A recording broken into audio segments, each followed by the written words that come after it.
हंसिया चांद, सुनहरा दरवाजा। गांव के किनारे एक पुराना और जर्जर मकान था। लोग कहते थे कि उस घर में कभी एक बहुत अमीर व्यापारी रहता था, जो एक दिन अचानक रहस्यमय तरीके से गायब हो गया। उस घर का एक कमरा हमेशा बंद रहता था और उसी कमरे में था एक सुनहरा दरवाजा। गांव वालों ने बच्चों को उस घर के पास जाने से मना किया हुआ था, लेकिन आरव नाम का 14 साल का लड़का बहुत जिज्ञासु था। एक दिन वो चुपके से उस घर के अंदर चला गया। घर में चारों तरफ धूल और जाले लगे हुए थे, लेकिन एक चीज अजीब थी। घर के बीचों बीच चमकता हुआ सुनहरा दरवाजा बिल्कुल साफ था, जैसे किसी ने अभी अभी उसे चमकाया हो। दरवाजे पर लिखा था, जो भी इस दरवाजे को खोलेगा उसकी सबसे बड़ी इच्छा पूरी होगी, लेकिन उसे एक कीमत चुकानी होगी। आरव ने सोचा, काश मेरे पिताजी वापस आ जाएं।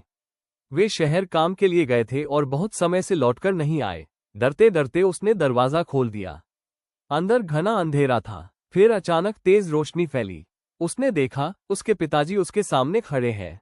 आरव खुशी से रो पड़ा, लेकिन तभी उसे याद आया, कीमत।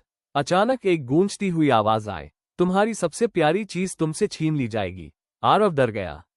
उसे अपनी माँ का ख्याल आया।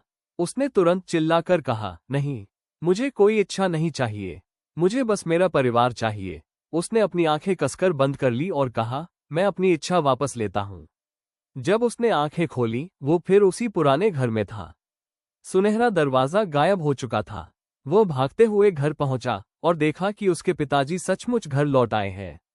उनका काम पूरा हो गया था और वे उसे चौंकाना चाहते थे। आरव समझ गया, हर चीज शॉर्टकट से नहीं मिलती। कभी कभी धैर्य और विश्वास ही सबसे बड़ी ताकत होते हैं।